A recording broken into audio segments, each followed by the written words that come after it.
Boom, and welcome to another episode of Nobody Watching. Here's something to ponder. Not one person who ever graced the planet Earth, whether now or at any time in the past or at any time yet to come, asked or will ask to be here.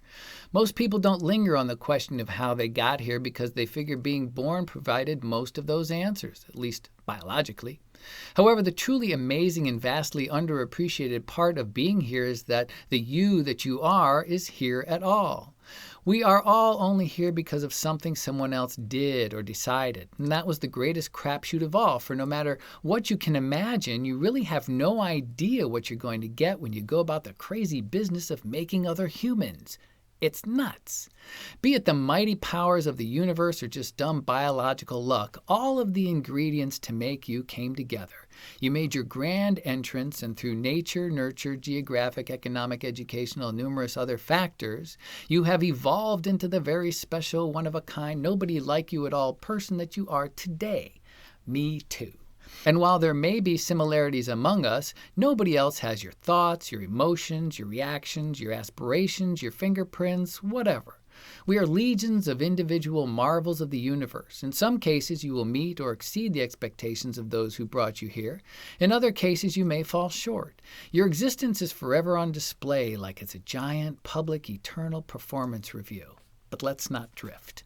Getting past the clinical explanation of how we get here frees up the mind space for us to ponder the greater questions. Why am I here? What shall I do with myself? What value can I offer the planet? And so on. While you do have a voice in those decisions, the answers to those types of lofty questions are also deeply individual and often colored by the thoughts of your legacy. For doing something implies that you will finish that thing. In life, to know what you want to do, you might consider how you might want to leave things when it's time for you to go. What do you want to be remembered for? What will your legacy be?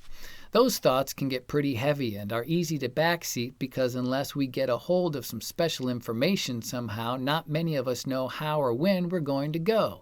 And make no mistake, we are all going to go in our time.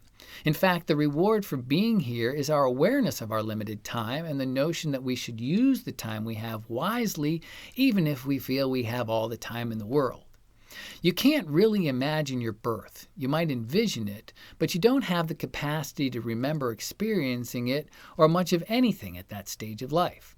But our eventual demise, while we have little choice in the matter as to when, we can imagine how we might like it to go if we actually had some say in the matter because we have experienced things in life that make death less conceptual, like pain and agony. All of life is like walking around in a giant grocery store. You gravitate to the things you like and collect what you need to replenish and restore while ignoring the things you don't need and avoiding the things you hate. You make your choices and you move on. We sometimes think of death that way, like you can pick your possible options. You can't, of course, but that doesn't stop us from considering the possibilities. For me, I would like my end to be neat, quick, painless, and of little inconvenience to anyone. I would like to have all of my loose ends wrapped up. I would like to have done something great. I would like to be remembered fondly and without owing anybody any money. If I end up saving a busload of orphans from going over a bridge or something, great. I'll add that too. I don't want to suffer. I don't want to be in pain. I'd rather go laughing. And the one thing I do know is I do not want a death by jackass. I would take a heart attack pulling a poodle out of a flaming tree over death by jackass. But just what is that? That is the unhappy circumstance when someone who believes he, she, or they are more entitled, more righteous, less restricted by rules and values, more self-obsessed, more deserving, and so on, does something that results in the untimely and fortunate demise of someone else. We can talk about the aspects of the wily world of unfortunate destiny another time, but death by jackass? Let me illustrate. I do not want my death to result from the jackass who celebrates anything by shooting a gun into the sky. The bullets have to go somewhere. And I will expand that desire to any sort of jackass gunplay. Or the jackass who cuts everyone off on the highway as he makes a triple-lane crossover to get to an exit nearly missed because he miscalculated his bladder capacity against a double big gulp. Or the jackass who weaves through traffic at breakneck speeds because they feel their need to get someplace supersedes everyone else's at any cost. Or the jackass who mops the entrance of a store without putting up the slippery when wet sign because they just can't be bothered. The jackass who doesn't know where to point a loaded bottle of champagne. The jackass who chucks rocks and other things off high places like mountains, buildings, and bridge overpasses. The jackass who can't control their tigers or other illegal exotic pets. The jackass who thinks they can shoot things like apples off the top of your head with arrows, spears, knives, or whatever. It goes on and on. The jackass factor is a loose wild card that can demolish even the best-made life expectancy plans that more sensible people may have made.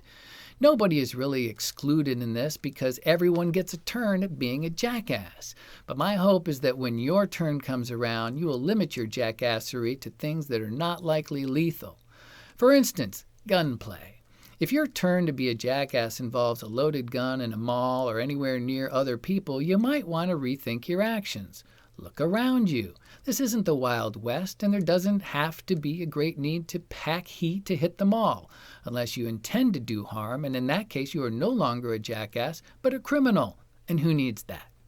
Remember, there are a lot of us, but there is not one of us exactly like the other. Our uniqueness is our superpower, and unless you have completely given up, every new day is a day to work toward realizing your legacy. Don't be a jackass. We have plenty of individuals who seem to feel that that is their calling, and it might be. But if that is your true calling, find a place where you can explore your true self far away from everyone else and be happy. While we all represent the human race, each one of us is an endangered species of sorts because of our uniqueness.